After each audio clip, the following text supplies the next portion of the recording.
కాళ్లలో నొప్పి, నరాల వాపు వంటి లక్షణాలతో బాధపడుతున్నారా? వెరికోస్ వెయిన్స్ లో అత్యాధునిక చికిత్స ఏవిస్ వాస్కులర్ సెంటర్. నమస్తే అమ్మా. నమస్తే తల్లి. అమ్మా, గుమ్మాలకి కల్లాపు కొట్టుకొని చక్కగా ముగ్గేస్తాం. అవును. దీని వెనకాల ఉన్న ఆంతర్యం ఏంటమ్మా? అమ్మ, పూర్వకాలం ఇంటి ముందు తప్పనిసరిగా మట్టి ఉండేది, మట్టి నేల ఉండేది. ఆ మట్టి నేల మీద నీళ్లు చల్లితే మట్టి లేవకుండా ఉంటుంది అని. అది మామూలు నీళ్లు చల్లకుండా ఆవు పేడ తెచ్చి కళ్ళాపి సరిపోయేవారు. పేడ కల్లాపు. ఏ మట్టి నేల ఎందుకు ఉండాలి? రాయి పరుచుకోవడము, సిమెంట్ వేయడము చేయొచ్చు కదా. అలా చెయ్యరు. ఎందుకంటే మట్టిలో పాదాలు పెట్టి తిరగడం వల్ల ఆరోగ్యం పెంపొందుతుంది. దుమ్ము కణాలలో, అంటే మనం ఇక్కడ పొల్యూటెడ్ అని కాదు, మామూలుగా ఉండే దుమ్ము కణాలు, నేల, భూమి ఏదైతే ఉందో దాని ద్వారా మనకి ఎంతో రకమైనటువంటి ఆరోగ్యం కలుగుతుంది. ఎందుకంటే పాదాలు నేలకి తగలడం, చెప్పులు లేకుండా నడిస్తే పాదాలకు నేలకి తగలడం, భూమి ఆకర్షణ శక్తి, పాదాలు, వీటి కాంటాక్ట్ వల్ల వచ్చే శక్తి వస్తుంది. దాన్ని పెంపొందించటం కోసం ఆవు పేడతో కళ్ళాపి చల్లుతారు. పైగా మట్టి ఉండడం వల్ల ఏం జరుగుతుందంటే నేలలో నీళ్లు ఇంకి భూగర్భ జలాలు పెరుగుతాయి. కరెక్ట్. ఈ పేడ కళ్ళాపి చల్లినందువల్ల ఏం జరుగుతుంది అంటే బయట నుంచి వచ్చేటటువంటి చాలా రకాలైన క్రిమికీటకాలు లోపలికి రాలేవు. ఆవు పేడకి ఉన్నటువంటి శక్తి వల్ల తేళ్లు, జర్రులు లాంటివి లోపలికి రావు. ఓకే. వాటిని అది నిరోధించగలదు. దాని నుంచి వచ్చేటటువంటి గాలికో వాసనకో ఏమో కానీ అవి యాంటీసెప్టిక్గా మనం వాడచ్చు ఆవు పేడను. అందుకే భోజనాలు చేసే చోట, దేవుళ్ళకి పూజ మందిరం పెట్టేటటువంటి చోట ఆవు పేడతో అలికి ముగ్గేయండి అని చెప్తూ ఉంటారు. అంటే అక్కడ ఏ నెగిటివిటీ ఉన్నా, అంటే మనం మామూలు మాటల్లో చెప్పుకోవాలంటే, కంటికి కనపడే విషయాలు చెప్పుకోవాలంటే బ్యాక్టీరియా లాంటివి అలాంటివి పోతాయని అంటారు. ఇంకా గట్టిగా నెగటివ్ వైబ్రేషన్స్ ఉన్నా పోతాయి ఆవు పేడ ఉన్నటువంటి చోట. ఓహో. అది కూడా ప్లెజెంట్ గా ఉంటుందమ్మా. తర్వాత ఇంకోటి ఏమిటంటే క్రిమికీటకాదులు రాకుండా ఆవు పేడ ఆపగలదు, అడ్డుకట్ట వేయగలదు. దానివల్ల ఇంటి ముందు ఆవు పేడతో కళ్ళాపి చల్లేవారు. అయిన తర్వాత ఇంకా ఏదన్నా ఒక చీమ లాంటిదో ఏదో ఒక చిన్న తప్పించుకుని లోపలికి వచ్చింది అనుకుందాం, దాని నుంచి అప్పుడు ముగ్గు అడ్డుకుంటుంది. గుల్ల ముగ్గులో పిండి కలిపి వేస్తారమ్మా. పూర్వం అలా వేసేవాళ్ళు. ఆ గుల్ల ముగ్గులో ఉన్నటువంటి ఘాటుకి ఈ చీమలు లాంటివి, దోమలు లాంటివి, నొసమలు అంటారు, చిన్న చిన్న, అలాంటివి రాకుండా గుల్ల ముగ్గు వల్ల పోతాయి. ఇప్పుడు మనం ఈ మధ్య కాలంలో లేదు కానీ కొద్ది కాలం క్రితం వరకు ఎక్కడన్నా చెత్త ఉంటే మున్సిపాలిటీ వాళ్ళు వచ్చి గుల్ల ముగ్గు జల్లుతూ ఉండేవాళ్ళు. అంత అసహ్యంగా కాకుండా దాన్ని కూడా ఒక కళాత్మకంగా తీర్చిదిద్దు గుమ్మంలో ముగ్గులేస్తాం. అందువల్ల లోపలికి వచ్చేటటువంటి ఎటువంటి బయట నుంచి వచ్చే నెగిటివ్ వైబ్రేషన్స్ కానీ లేకపోయినట్టయితే ఈ క్రిమికీటకాదులు కానీ రాకుండా ఆపగలిగినటువంటి లక్షణం ఉంటుంది. అందుకే గుమ్మం ముందు ఇలా అడ్డుకట్టగా 2 గీతలు గీస్తాం, లేకపోతే 4 గీతలు గీస్తాం.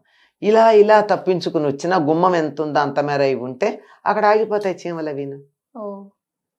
ఇందుకు ఆవు పేడ చల్లటం, ముగ్గేయటం ఉంది. ఇంకొక విశేషం ఏమిటంటే నేల మీద ఆవు పేడ చల్లి అలా ఉన్నటువంటి ప్రదేశంలో గనక చెప్పులు లేకుండా నడిచినట్టయితే విటమిన్ B12 పాదాల ద్వారా లోపలికి వెడుతుంది అని ఒకళ్ళు చెప్పారు.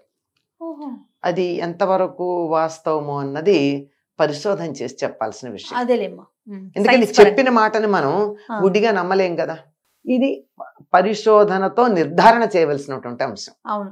పూర్వకాలం బ్రాహ్మణుల ఇళ్లల్లో తినే ఆహారాన్ని బట్టి వాళ్ళకి అనేక రకాలైనటువంటి విటమిన్లు దొరికే అవకాశం లేదు.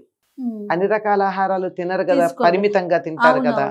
మరి అటువంటి వాళ్ళకి విటమిన్ B12 లాంటివి ఎలా అందాయి అనంటే ఆవు పేడ చల్లినటువంటి నేల మీద చెప్పులు లేనటువంటి పాదాలతో నడవడం వల్ల అని వాళ్ళు నిర్ధారించి చెప్పారు. ఏవో ఒక బేసిక్గా కొన్ని పరిశోధనలు చేశారు. దాన్ని ఇంకా కొంచెం చేసి నిర్ధారించాల్సిన అవసరం ఉంది. ఎంత సైన్స్ ఉంది దీని వెనకాలమ్మా. మనం ఏదో సాధారణంగా తీసుకుంటాము, సాధారణ ఇది ఇంకా నిర్ధారణ చేయాల్సిన చేయాల్సిన విషయం. విషయం అనుకోండి, కానీ అను. నిజంగా నిర్ధారణ అయితే అసలు అంతకన్నా గొప్ప విషయం ఇంకోటి ఉంటుందా? అందుకే కదా ఏదన్నా ఉన్నట్టు ఆవు పంచితం చల్లండి, ఆవు అవును. పేడ నీళ్లు చల్లండి అంటూ ఉంటారు. ఎందుకంటే ఆవుకున్నటువంటి ఒక ప్రధానమైన లక్షణం ఏమిటంటే, మనం ఏదైనా ఇచ్చినటువంటి ఆహారం ఉందే, ఆహారంలో టాక్సిన్స్ లాంటివి ఏమన్నా ఉంటే అది తన మాంసంలో నిక్షిప్తం చేసి ఫిల్టర్ చేసి మంచిస్తుంది బయటికి. అందుకని గోమాంసం ఎందుకు తినకూడదన్నారంటే ఆరోగ్యానికి చాలా హానికరం. దీని మీద పరిశోధనలు కూడా చేశారు. ఓకే. ఆవుకి కొన్ని విష పదార్థాలు పెట్టారు. అంటే పూర్తి విషం అయితే చచ్చిపోదు, విష పదార్థాలు. అమ్మా. విష పదార్థాలు పెట్టి చూస్తే ఆ విష పదార్థాలు మామూలుగా అయితే ఇంకో జంతువులకైతే వాటి పాలల్లోనూ వాటిల్లోనూ ఆఖరికి మిగిలినటువంటి ఎక్స్క్రీటరీ ఆర్గాన్స్ వాటిల్లోనూ వస్తాయి. ఆవు దగ్గర రాలేదట.